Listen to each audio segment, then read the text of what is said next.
In this video, we're going to talk about video editing and why you should buy Premiere Pro. You really should. Hey world, Tiffany Stacey here, aka Tiffany Wilson, and I'm the owner of Tiffany Stacey Photography and Video, LLC. And I'm also a content creator. And if you haven't already, if you're watching this on YouTube, please feel free to subscribe to my channel.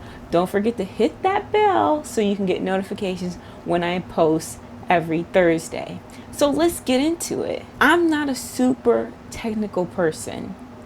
You know, I use what works for me, and especially if I find something that really works for me, I use it, and I don't tend to venture out. So I'm a super minimalist when it comes to equipment, gear, even apps. And that's why I wanted to talk a little bit about Premiere Pro and how good of a software and how much I've enjoyed using it over the years. So throughout the years, I've heard people that were on the fence about using Premiere Pro, and that's Adobe Premiere Pro. And I want to just let you know that if you are on the fence, I would definitely consider Premiere Pro. So point number one, numero uno, you will definitely hit a wall when it comes to using free editing apps and or budget friendly editing apps. And that comes down to, you know, if you have your timeline, you have multiple tracks on like something like Premiere, but I've seen on like with my phone, you might only have like one track that you can kind of maneuver the files, and it just gets kind of tricky and it's annoying. So I would consider that. Plus, you have a limited amount of templates and titles that you can use. With Premiere Pro, you have the ability of, they have like your stock templates and titles that you can use. You can also purchase these things through, I think you can also purchase, well, you can purchase them through Adobe, but you can also purchase them through other websites as well. You just have to Google them. I'll go into more detail about that when I do a video editing video, because I know some of you are new to some of this. So I really believe in spending money for editing apps. There's just the idea of having full reign and full control over what you create. That's just something that you can't put any price point on. And luckily there's affordable options, which I'll get into. I basically had used Final Cut Pro when I was in college, but then after I left college, I could no longer obviously use Final Cut Pro. So I ended up saving up my money to buy a PC, and because I couldn't, you know, Macs are super expensive and I just did not have the funds to do that. So I saved up for a PC, and I ended up getting Sony Vegas. It wasn't Sony Vegas Pro, it was like a smaller version of it. I can't even remember. It's been like almost 10 years since I've had it, but it gave me a pretty decent range of things that I could do for, and it didn't break the bank at all. I think it was like 60 bucks at the time. But if anything, I would definitely check out Sony Vegas because it's a very good editing software. And when I made a transition to Premiere Pro later on, it was very seamless. Of course, there was some adjustments I had to make to figure out what, you know, key was the cut key and all that good stuff, but it wasn't bad transition at all. Another thing is that Adobe communicates seamlessly with other programs.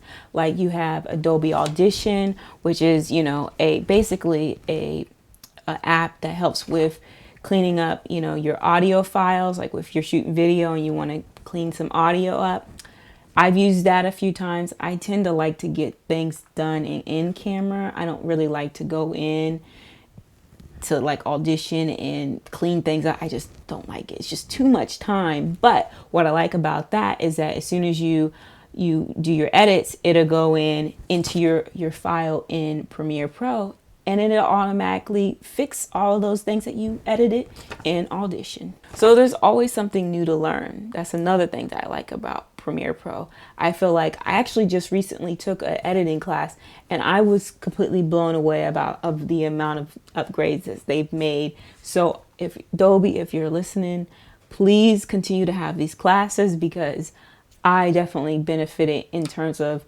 improving my workflow. So that's the thing. And also, you also have the opportunity of upgrading the latest version of Premiere Pro. So right now I'm not even sure if they have 2021 out, but they definitely have 2020. And I downloaded that basically, and I've been using it the last couple of months. So you have that option if you want to use it. If you end up thinking about getting Adobe Premiere Pro, you may also want to consider possibly getting the whole creative suite with Adobe, and you get stuff like Spark Post, you get Acrobat. Of course, you always use Acrobat for files, and I think it's Adobe Sign. I love Adobe Sign, where you can sign electronically on your phone. And I used to actually use that for clients when I needed them to sign a contract or a release form in the field. And that's like a beautiful tool. I love it. So love Spark Post, love Lightroom, Photoshop, of course, whenever I do need to actually use it. But there's After Effects, and there's so many other ones.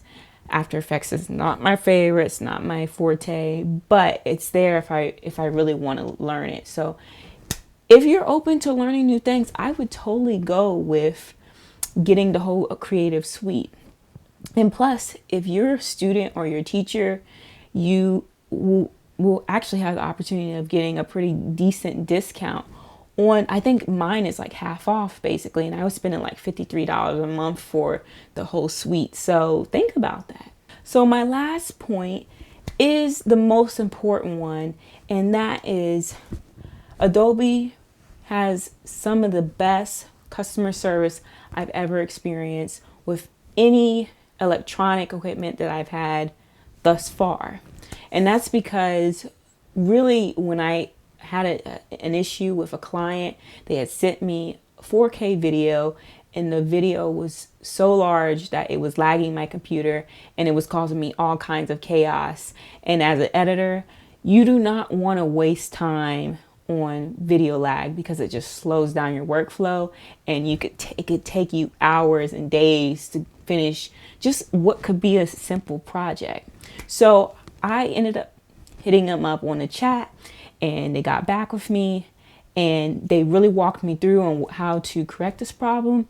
And I am forever grateful, because it saved me so much time. If anything, if you are convinced, please feel free to click on my website. I will have a link in the description to my website.